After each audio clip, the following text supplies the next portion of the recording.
Prime Minister Benjamin Netanyahu is en route to New York to address the United Nations General Assembly and to meet with the United States President. Before leaving, he said he will refute the slander and lies in the UN speeches given by the presidents of Iran and the Palestinian Authority. U.S. fighters and drones continue striking targets linked to Daesh in Iraq and Syria. Meanwhile, the Syrian al-Qaeda affiliated group Jabhat al-Nusra has denounced the airstrikes and vowed revenge. And after a week of escalation tensions, Hong Kong police have used tear gas to disperse pro-democracy protesters outside the main government building.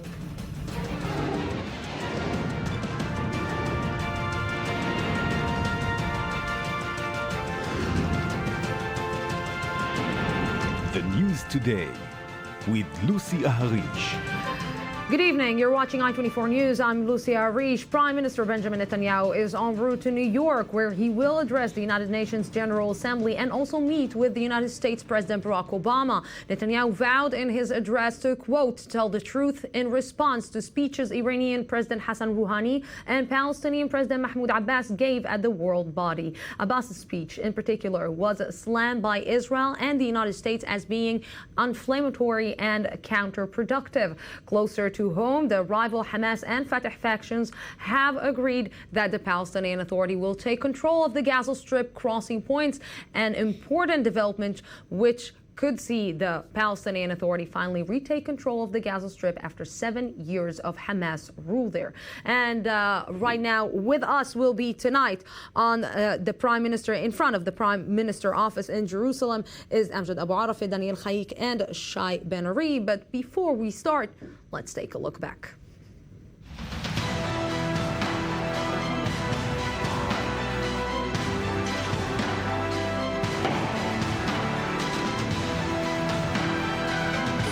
בפני עצרת האו"ם, אני אעדוף את כל השקרים שמוטחים כלפינו, ואני אומר את האמת על המדינה שלנו ועל החיילים הגיבורים של צה"ל, הצבא המוסרי ביותר בעולם.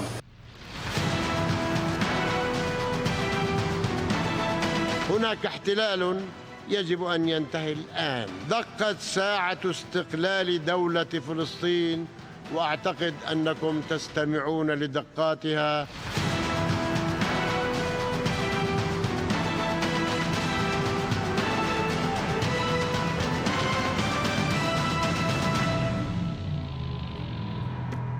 With me on now in the studio to discuss these developments are Dr. Ghassan Abdallah, the director of the Center for Applied Research in Education. Thank you very much for coming.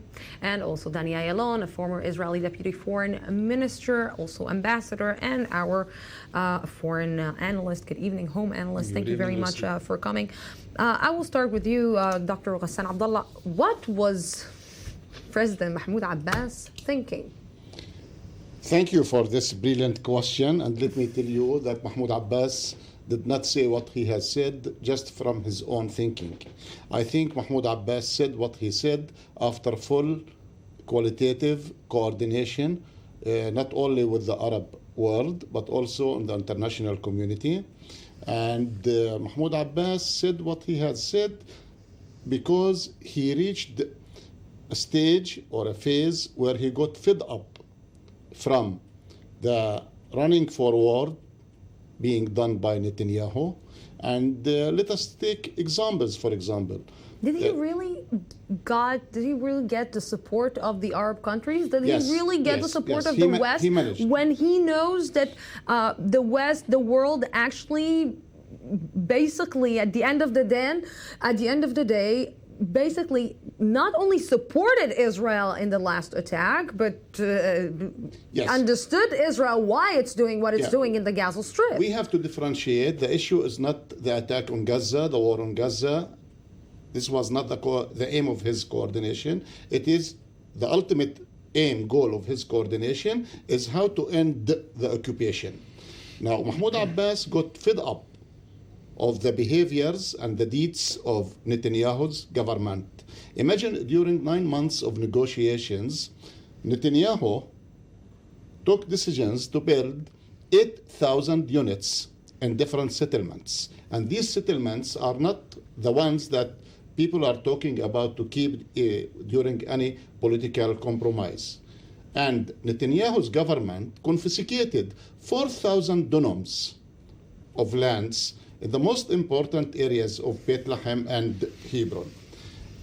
Secondly, Mahmoud Abbas gave 9 months for Netanyahu, and Netanyahu was alleging all the time, justifying things by Hamas coalition with the Hamas people government and the danger coming from Iran and Daesh and so on. Let us remember together, in 1996, Netanyahu was in the government, and there was no coalition between Fatah and Hamas in the government, and there was no Iran danger, and there was no Daesh. It was exactly. It was a different time. Why did not he proceed on? It was a different time, and more than that, it was a different time, and more than that, maybe today the Palestinian issue is not on the top list. It's not on the top of the list for the rest of the world. Maybe this time the rest of the world is saying, okay, you're talking about occupation, you're talking about what is happening with the Palestinians. In the meantime, Hamas is doing what it's doing in the Gaza Strip. The Palestinians are not preventing it. And right now we have a bigger problem to deal with, which is Daesh. Before you will answer me, maybe it is a lost game. Maybe Palestinian President Mahmoud Abbas is fed up with the go back to that the Israelis have, because the Israelis have like this kind of let's say deal that they're trying to get in the last few years, which is we're not playing the game, or we're playing the game by our own rules. So maybe he is fed up. Well, it is obvious that he's fed up with something. I think mainly he's fed up with the peace process for whatever reasons. And I think that what he did in the UN is making sure that there will not be any peace process, because he was exaggerating, he was slandering, and I'm not sure, he may have been coordinating it with some in the Arab League, but this is mostly lip service. I think you were quite right by saying that today the Arab League, the world community, the Middle East has much bigger fish to fry, as we say. There are many, many bigger problems. So for him to say what he said, which is really baseless, and it's also showing ungratefulness, because the reason Mr. Abbas can still sit peacefully in Ramallah is only because of the Israeli presence.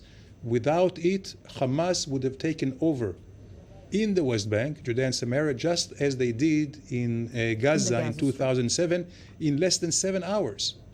So I think here it seems like Abbas is not ready for peace for whatever reason. Maybe he's thinking of retirement. You know, he's getting to a certain age where he has to think about his legacy. And I believe he doesn't want to leave a legacy of compromise. And one last thing I want to say to our guest here, if you go back to 96, I would go back much less than that, 2008. Former Prime Minister Olmert is giving Abbas everything, and Abbas says no. So I think he has only to blame himself. Before where you will answer more about the same subject in the report by I-24 News, diplomatic correspondent Tal Shalev, let's see what she had to say about that. Between Daesh, Ebola, and Ukraine, the Israeli-Palestinian conflict didn't have much chance of catching the headlines at the United Nations General Assembly. So standing at the green marble podium on Friday, Palestinian President Mahmoud Abbas had to take an extremely combative approach. In the name of Palestine and its people, I affirm here today, we will not forget and we will not forgive, and we will not allow war criminals to escape punishment. In the aftermath of the 50-day Gaza war, Abbas gave a fierce speech, accusing Israel of genocide, likening its actions to terrorism, and demanding an end to the occupation. The main message: negotiations are over. Now it's time for diplomatic confrontation. There is an occupation that must end now. There is a people that must be freed immediately. The hour of independence of the state of Palestine has arrived. The world might not be paying much attention, but Israel, as could be expected, slammed the Palestinian show. Across the political spectrum, Abbas's message was depicted as inflammatory, inciting, and malicious. The Israeli Prime Minister, himself embarking on a New York trip Sunday, made sure everyone knows he intends to counterpunch Abbas's, quote, lies. In my address to the UN General Assembly, I will refute all the lies being directed at us, and I will tell the truth about our state and about our heroic soldiers of the IDF, the most moral army in the world. But the Palestinian confrontation is not the only thing on the Israeli Prime Minister's mind. Netanyahu will focus his speech on the threat of radical Islam and will try to renew his well-known warning about a nuclear Iran as Jerusalem grows increasingly anxious over the warming ties between Tehran and the West. Like his Palestinian counterpart, he too will have to find an original way to dominate the news cycle. Israel will not allow Iran to get nuclear weapons. Abbas tried to refocus the international agenda on the Palestinian issue. Netanyahu will try to do the same with the Iranian nuclear threat. For both, the only audience that is certainly listening is the one back at home. You wanted to answer? Yes. Yes. I fully agree with you that Abbas was hinting that there will not be any peace process on the ground, meaning with Netanyahu's government. And it's not only Mahmoud Abbas who said this.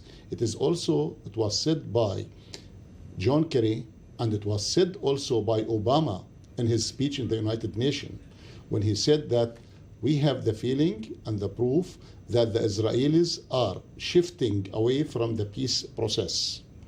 So it's not only Mahmoud Abbas who said it, it is also by your main best friends also said that Netanyahu is not willing to move forward for peace.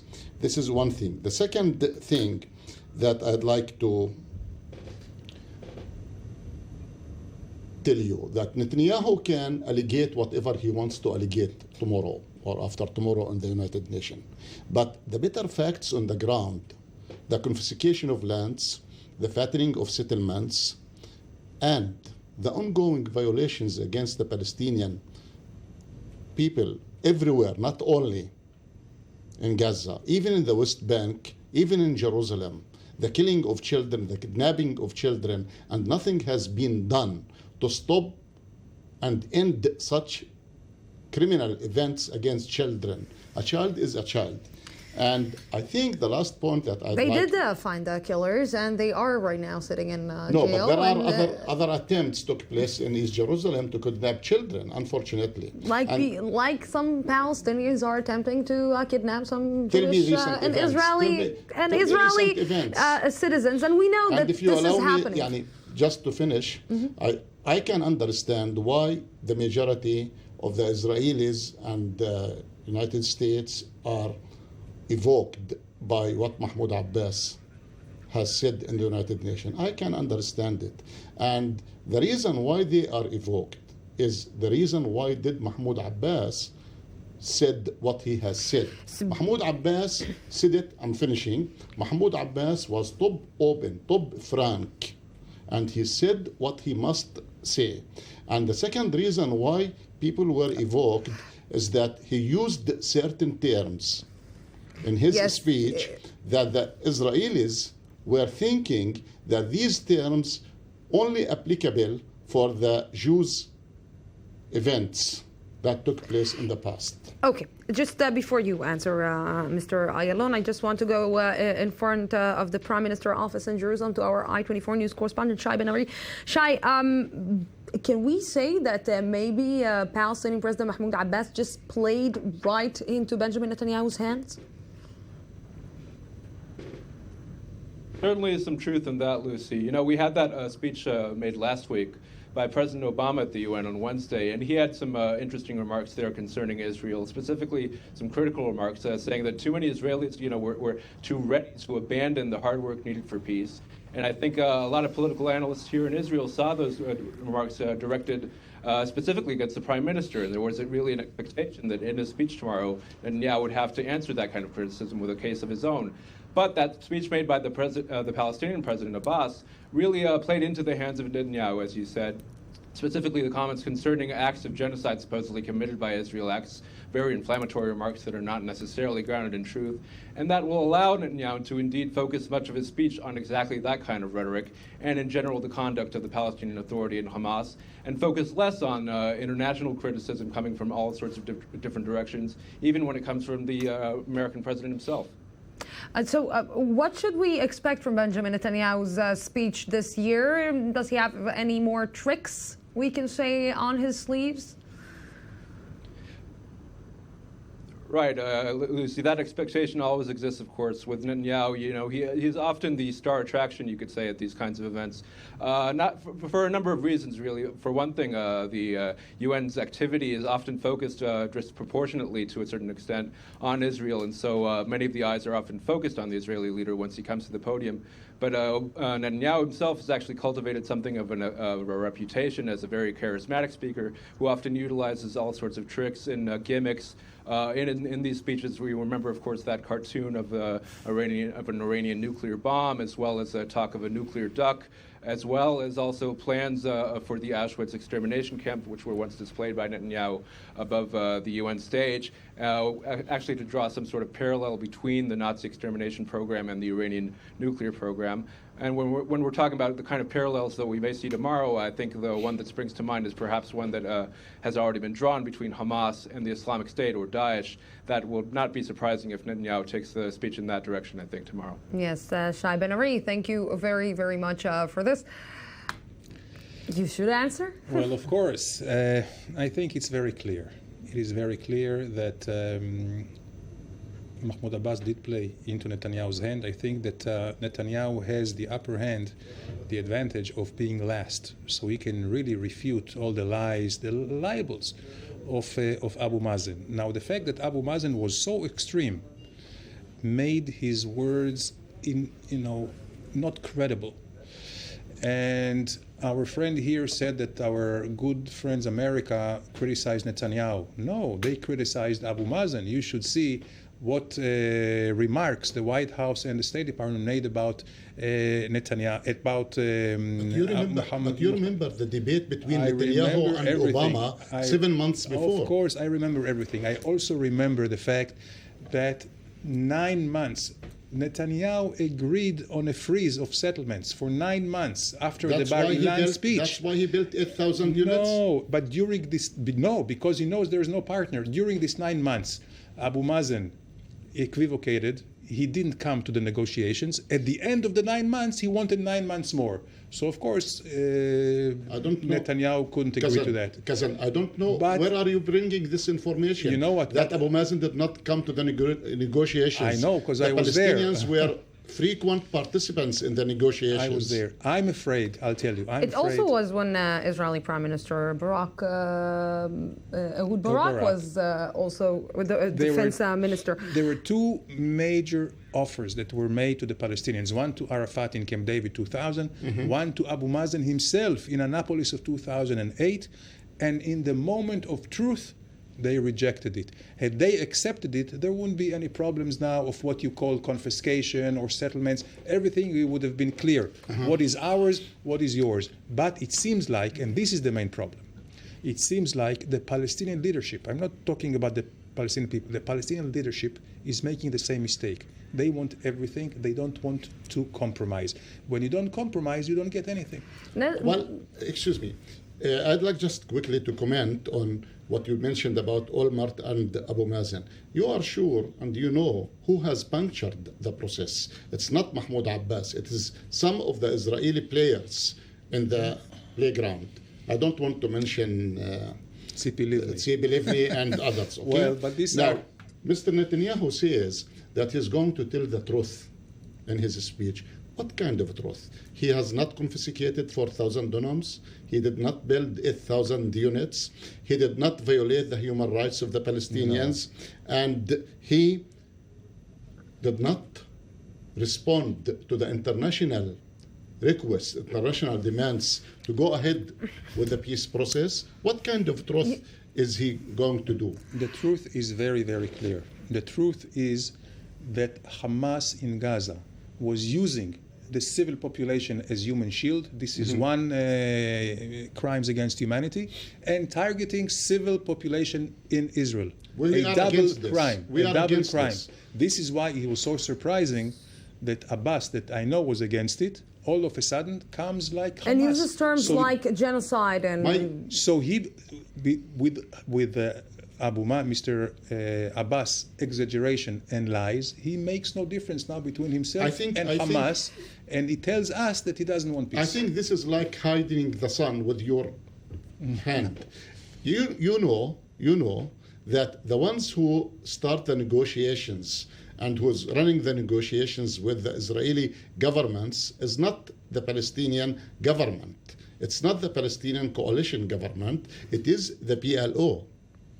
Now, Abu Mazen managed to reach a settlement with Hamas, and all Gaza will be under the control of Abu Mazen. Inshallah, I hope so. I'm telling you, I can assure you that there are good things taking place on the ground. So if the good things are happening on the ground, and if good things are, we are seeing if Mahmoud Abbas will take control back on the Gaza Strip, because why to say these things? Why, when you know that the situation is so sensitive? And we know that also the situation is very sensitive for Mahmoud Abbas inside Ramallah. And we know that he also needs to speak to his own people and to tell them, to send the message to his own people as well, that he didn't leave, that he didn't maybe betray them, that he is still committed to the Palestinian narrative.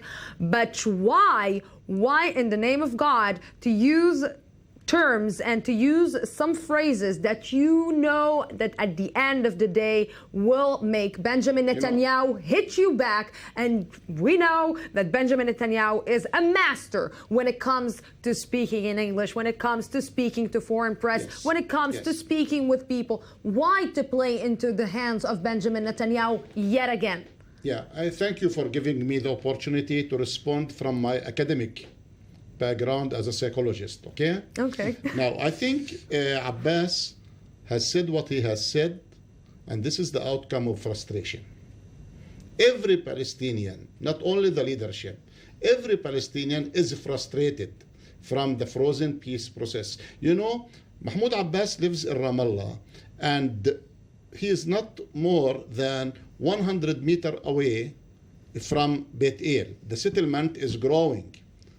It's being fattened all the time, you see. So the Palestinians are looking. There is no pieces of land left for Palestinians, and which kind of Palestinian viable state that it will be.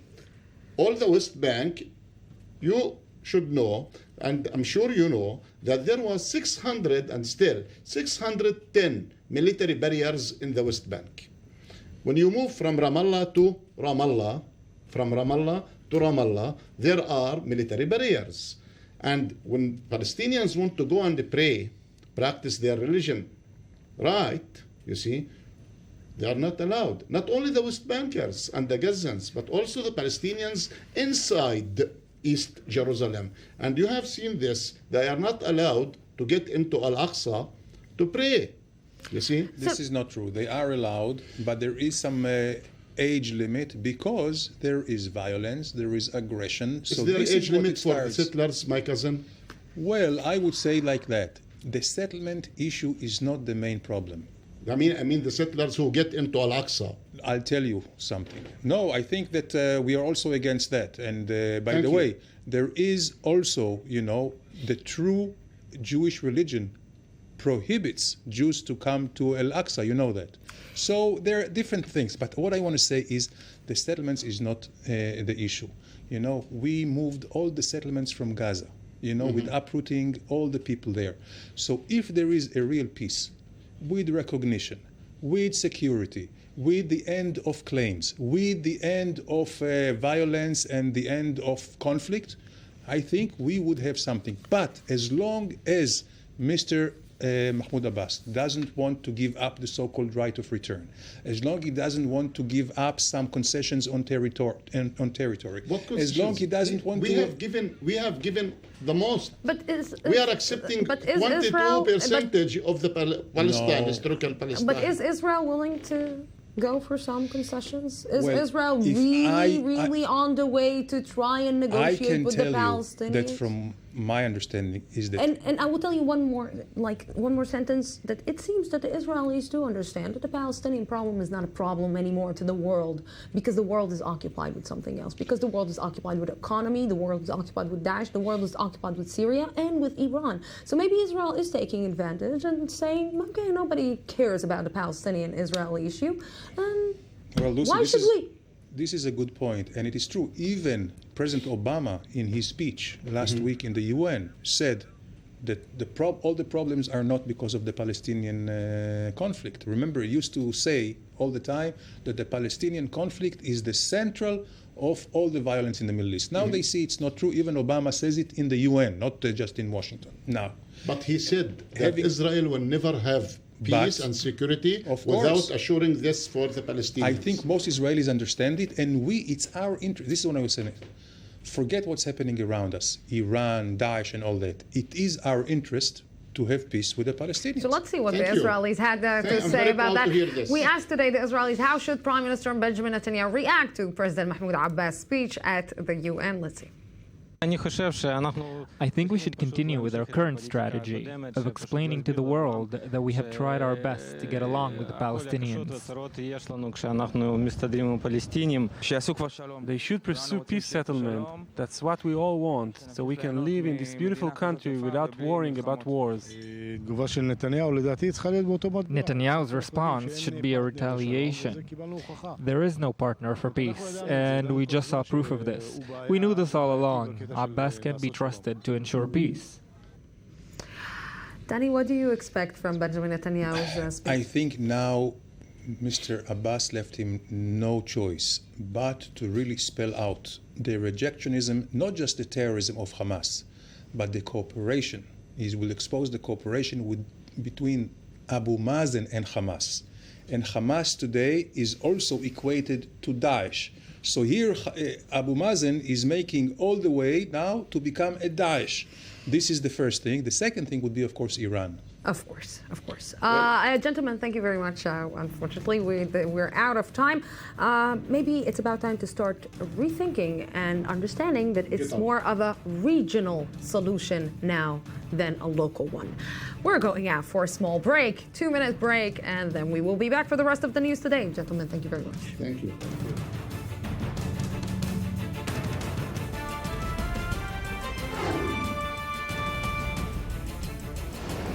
Prime Minister Benjamin Netanyahu is en route to New York to address the United Nations General Assembly and to meet with the U.S. President before leaving. He said he will refute the slander and lies in the speeches by the presidents of Iran and the Palestinian Authority.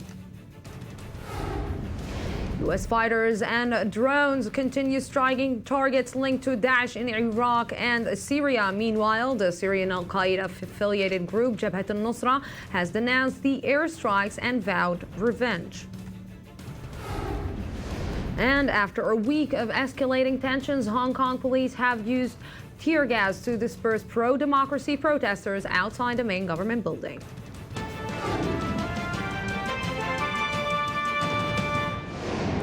Welcome back again. The airstrikes against the Islamic extremist group Daesh continue in Syria. At least 150,000 people fled to Turkey from the northern Syrian border as the U.S. bombed Daesh base near the city of Kobani. I-24 News reporter Uri Shapira with the story. The battle against Daesh is intensifying as the U.S. Air Force continues to bombard several targets in Syria. On Sunday, American bombers destroyed a house and vehicles in Daesh base near the Syrian city of Kobani, a strategic point also for the Kurds, who are still fighting the Islamic group. The strikes have already achieved some results. The leader of the al-Qaeda-linked Khorasan group was reportedly killed in Syria. Last Friday, the UK announced it will join the coalition against Daesh, and Prime Minister David Cameron dismissed criticism against military action in Iraq. Our strategy here is not some simplistic, drop a bomb from 40,000 feet and think you can solve the problem. It isn't. This is one part of a comprehensive strategy to build an Iraq that has a democratic, inclusive government for everyone, and in time, Syria needs exactly the same thing. As the coalition expands, other countries are evaluating their role. Turkish President Tayyip Erdogan said his country is ready to join a future ground operation against the extremists in neighboring Syria, as he predicts that an air offensive will not be enough to defeat Daesh. Many still question how effective the airstrikes can be against Daesh and what will be the price of the massive shelling. But only days will tell if the attack on Daesh that began last week was a smart move or just another step towards another catastrophe in the region. Still on the same subject, the situation in Syria continues to worsen as Al-Qaeda announced it will respond to the recent U.S. airstrikes in the country. Al-Nusra said it will target the Arab countries that cooperated with the United States in the campaign. As Daesh tries to recover from the strikes, this may signal a positive new chapter for Al-Qaeda. Ayman Siksik has the story. Al-Qaeda plans to retaliate against the US-led airstrikes in Syria by targeting the Arab countries who cooperated with the campaign. This, according to Jabhat al-Nusra, an Al-Qaeda-affiliated group. A spokesman for the group claimed that the strikes, launched against Daesh or the Islamic State, have in fact damaged the efforts of Syrian rebels aiming to topple President Bashar al-Assad. The news further highlights the complexity of the strikes on Syria, as al-Nusra is seeking more power, while Daesh suffers a setback. Al-Nusra spokesman Abu Firas al-Suri said on Sunday, "We are in a long war. It will last for months, possibly years to come. This is not a war against al-Nusra Front. This is a war against Islam." Referring to the Arab coalition with the U.S., al-Suri said the Arab countries who participated in the campaign will be targeted by jihadist forces all over the world, and that the sole beneficiary of this foreign interference in Syria is President Bashar al-Assad. Al-Nusra has also recently gained ground in the Golan, raising fears of an imminent battle with Israel. But the recent strikes on Daesh in Syria mark a considerable setback for the terrorist group, while marking also an opportunity for Al-Qaeda to reclaim its stance as the unofficial leader of jihadist combatant groups in the Middle East. And with me right now from Erbil in Iraq on Skype is journalist Sofia Barbarani. Good evening. Thank you very much for joining us. Good evening. So how do the people see this new maybe involvement of Turkey in this situation? Well, certainly with the local Kurds here, there's been a sense of disillusion when it comes to Turkey. They've seen their Kurdish brethren, their Kurdish brothers in the north of Syria in Kobani being displaced and expelled. And once again, Turkish borders were closed to these refugees. So there's certainly a sense of resentment in that sense. In terms of military action, Turkey is very much on the fence right now. I don't see them taking any action right away. I do think they would be helping the situation between themselves and the Kurds if they were to go in, if they were to show the Kurds in Iraq that they are actually there to help, that they are there to help not only the Iraqi Kurds, but the Syrian Kurds as well, taking them in as refugees and helping them militarily. So what is, let's see, the next step that the Kurds are thinking to do? Are they thinking even to go and fight on Syrian soil? Well, certainly in Iraqi Kurdistan, that won't be the case. I think the Kurds of Iraq, the Kurdish military forces here, the Peshmerga, have a lot to deal with in their own Kurdish region. What we have seen in the past few days is an influx of Kurds from Turkey going into the Kurdish region in Syria and helping out. There are strong links between the Turkish Kurds and the Syrian Kurds. There is the YPG, the Kurdish military forces in Syria, and the Turkish Kurdish military, the PKK. There is a strong link between them, so we've certainly seen them going in. But I don't see the Iraqi Kurds stepping in anytime soon. You know, everybody's talking about the problem of the refugees, and Turkey needs to cope with it each and every day. Maybe in one way or another, Turkey is planning or wants to go and be part of this fight because they want to solve also the problem of the refugees there. Absolutely. I mean, Turkey has had a huge refugee problem. They've had Syrian refugees from the civil war, and now they have Syrian refugees from this attack from IS. Now, it would certainly help their image internationally. Turkey has had a bad couple of weeks with the refugee problem, with the fact that IS was on the doorsteps of the capital of the Kurdistan region, and they didn't interfere to help. So it would definitely help them with their own international image, let's put it that way. Yes, Sofia Barbarani, thank you very, very much for this information and for you talking with us. Now for an extraordinary story. Major Maryam Al-Mansouri is the United Arab Emirates' first female fighter pilot. She is among the coalition forces taking part in U.S.-led airstrikes against Daesh militants' targets in Iraq. Ayman Siksik has this amazing story. The first female pilot in the United Arab Emirates Air Force became an overnight star of the war on Daesh, or the Islamic State, after playing a prominent role in the bombing raids on Syria. Major Maryam Al-Mansouri, 35, is an F-16 pilot who has led 4 missions as Arab states joined the American-led coalition to strike jihadist strongholds in Syria. Major Mansouri says she's wanted to be a fighter since she was a teen. She joined the UAE Air Force as soon as they changed their policy, allowing women to join for the first time. In the beginning, I wasn't expecting this, but with thanks to God, I have managed to reach this dream with the support of the authorities, trainers, and with the encouragement from my colleagues. Thank God I managed to reach this level. Mansouri was referred to as Lady Liberty by fans on social media portals. But it's not all good news for the overnight sensation. Islamist sympathizers denounced her as a criminal, while unconfirmed reports in local media claimed that some members of her family had disowned her due to her role in the strikes. However, Al-Mansouri seemed confident in her recent interview, saying it's every citizen's obligation to defend their country against a threat. Yeah, we definitely need more strong women in the world. Pro-democracy protesters in Hong Kong, which demand a smaller role for China's Communist Party in the electoral process, continued Sunday and are growing into a mass movement. The unrest is a reminder of Beijing's 1989 Tiananmen Square demonstrations. I-24 News correspondent Elio Humbert has the story. Say no to fake democracy! Say no to fake.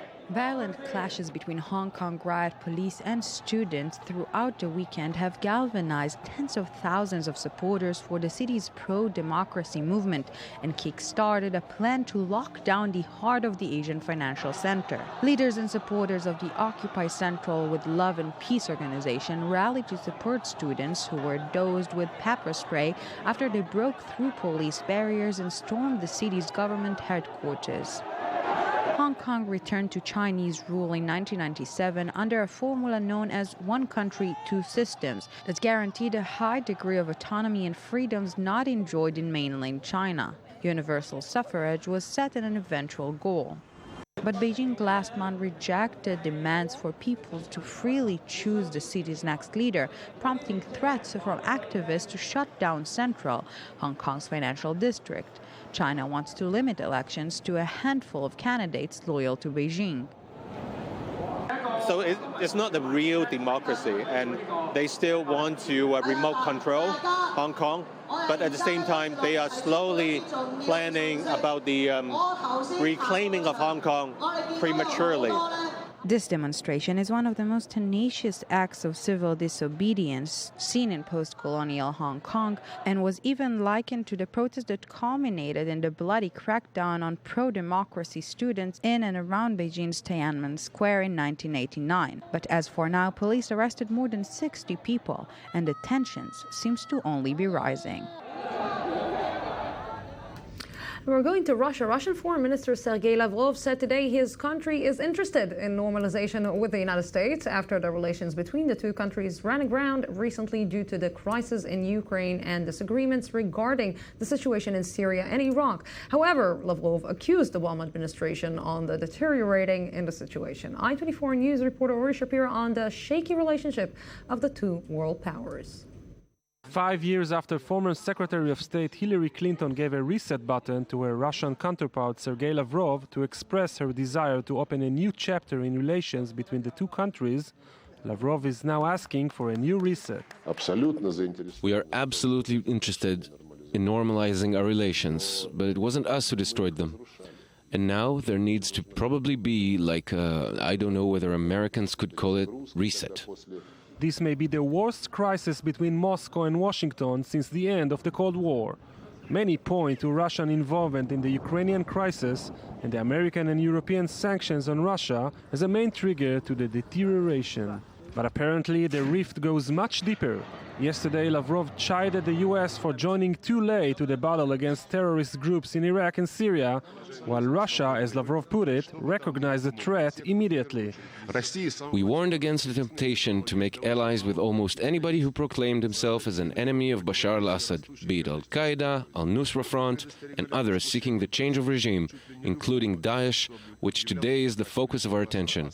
As the saying goes, better late than never.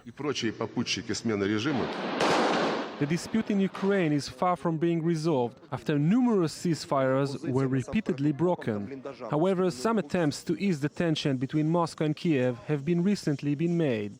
Last Friday, Russian officials said they found a solution to the gas crisis as the EU moved closer to brokering a deal between the two nations that will provide at least 5 billion cubic meters of gas to prevent a winter shortfall. But as tension remains, it may be a cold winter in Kiev, Moscow, and perhaps Washington too. And with me on the phone right now is Paul Sleer, Middle East Bureau Chief for Russia Today. Good evening, Paul. Good evening. Thank you for having me. So, Paul, what are the reasons for Lavrov's, call for peace in one way or another? Well, essentially, the Russian foreign minister has issued a scathing attack on the West, on NATO and the European Union. What we heard him say at the United Nations, that the West is unable to change its Cold War rhetoric. He also said that the United States must abandon its claims to eternal uniqueness. You say, what were his reasons? I mean, one of the most fundamental reasons is what we've been seeing happening in Ukraine. And essentially, Lavrov said that the crisis in Ukraine was the result of a coup d'etat, I'm quoting him now, that was backed by the United States and the European Union. You also had the American President Barack Obama saying a few days ago that the United States was going to overhaul its nuclear arsenals. Now, Russia has said that it is also investing in its own military. There hasn't been a direct connection made between the two, but certainly it has set eyebrows raised around the international community as to whether or not this is pointing to some kind of new nuclear arms race.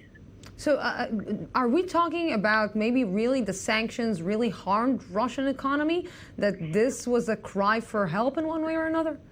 Well, it really depends who you ask. I mean, certainly that's not the view of the Russian Foreign Minister, Sergei Lavrov. He said that Russia has been unaffected by these sanctions, that Russia feels no isolation, but at the same time it still does not want to abandon its European partners. And certainly that was one of the messages coming out of the Russian Foreign Minister, that Russian-American relations need to be reset for a second time. He did say that Moscow was interested in normalizing relations with the United States. But if you talk to people in the European and American corridors of power, they certainly are going to say that sanctions will have an effect on Russia, and they will continue to use the threat of sanctions if Russia doesn't come to the party. Yes, Paul Sleer, thank you very much for this. And we're going to Japan. Yes, Japan. For the first time in over 20 years, a fatal volcano eruption in Japan. Rescue teams have found at least 30 people unconscious and believed dead near the peak of an eruption volcano in the center of the country. The full story in the next report. More than 30 hikers are feared dead after being found Sunday in a state of cardiac arrest near the peak of an erupting volcano in Japan. Cardiac arrest is a police term usually used before doctors are able to confirm death. Rescue workers found the individuals near the summit of 3,067-meter Mount Ontake, which erupted around noon on Saturday. Some 550 soldiers, police officers, and firefighters were involved in a large-scale search and rescue operation in a bid to save dozens of hikers who were thought to have been stranded on the volcano when it erupted without warning, spewing ash, rocks, and steam into a sunny autumn weekend filled with tourists and hikers. Hot gas was blowing, and stones were falling onto the cottage, breaking the roof into pieces. I thought I was a dead man. I almost gave it up. Japan is one of the world's most seismically active nations, but there have been no fatalities from volcanic eruptions since 1991. The country monitors its volcanoes closely, and any that show signs of activity are immediately close to hikers, but this time that did not happen, as the sudden eruption on Saturday was described as like thunder. And now to economy.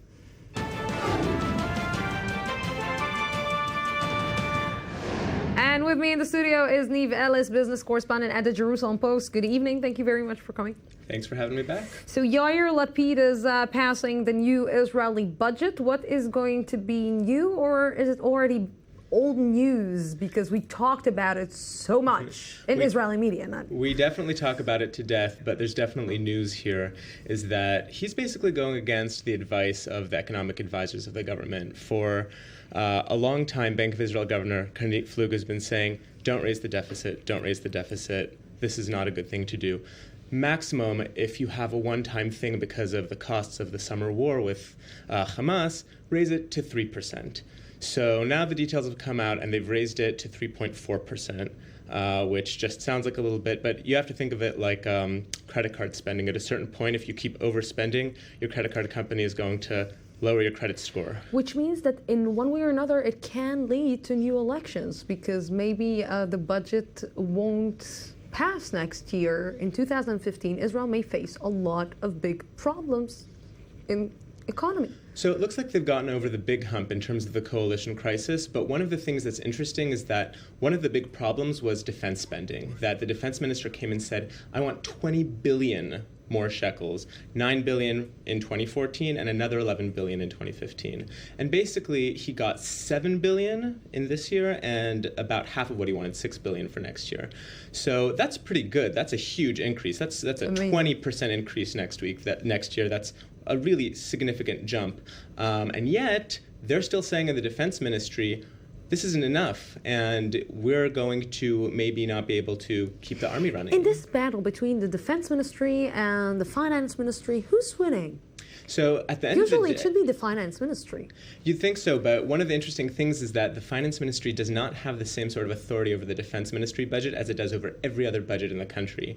When you have a war, it's the best excuse that you can ever have for getting more money. And they're always saying, look, it's not that we mind spending on defense, we just mind spending on your inability to deal with your pension issue or to ineffectively deal with your resources. So the arbiter in the end is Prime Minister Netanyahu, and he often comes out on the side of the defense ministry because that's his political agenda. Mojo, yeah. Yes, of course. But on the other side, what are the places and who are going to be hurt for this increase in the defense ministry? So that's it. Where does this, if we're going to be spending all this money, it's got to come from somewhere. Either we're cutting taxes, either we're raising taxes, which Lapid doesn't want to do. We're raising the deficit, which means we're borrowing and have to pay more later. Or you're taking from education and welfare. Or you're taking from other places. Now, today they said that they're actually going to raise education.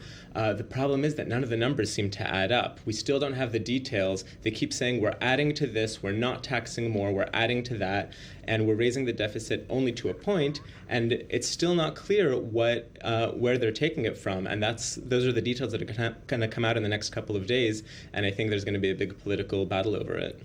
You think? Just a guess. Just a guess. Niamh Ellis, thank you very much for this. Thanks for having me. And as a country bordering the Sinai Desert, Israel serves as something of a getaway to the Western world, and thousands of African migrants are desperate to make their way across the border. This is a challenge which Israeli authorities have been coping with for years now, and a decision last week to close a controversial detention facility has triggered an uproar throughout Israeli society. Here's I-24 News correspondent Shai Ben-Ari.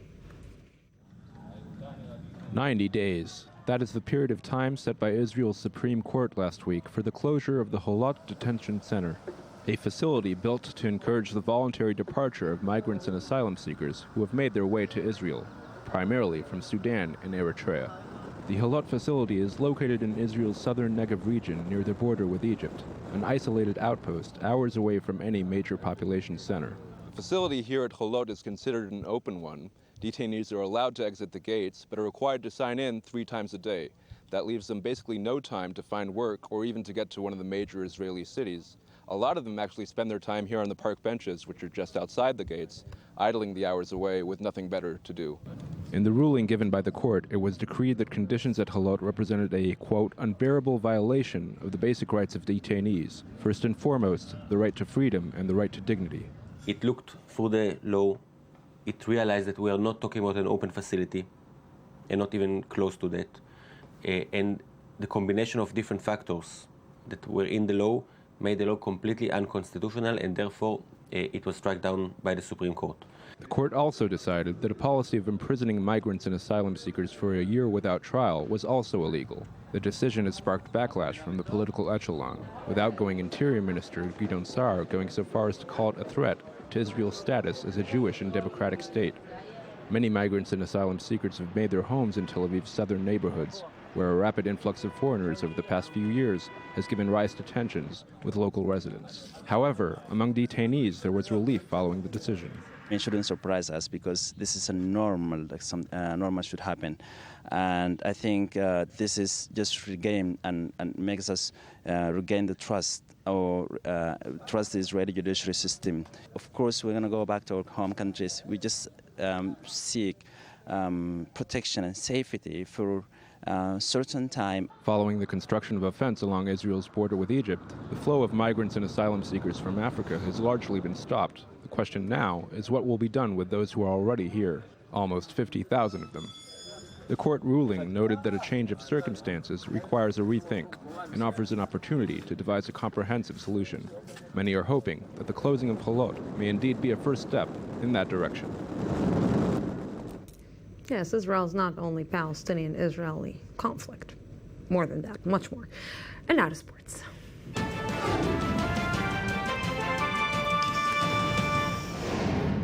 And guess who is with me right now? Who is it? Who is it? Who is it's it? Jonathan Regev. Good evening. Evening, Lucy. Guess who made the world record in marathon? Yes, guess who made it? And even more so, guess... Not me. How come? Guess where it happened? Once again in the Berlin Marathon. Last year, a new world record was set there. This time, again, Denis Kimoto. That is his name. And he... From Kenya. And he crossed the line with a time of 2 hours, 2 minutes, and 57 seconds. How long? The first 2 hours, 2 minutes, 57 seconds. The distance is 42 kilometers and 195 meters. It's 21 kilometers in an hour? Yes. I think it's faster than my car.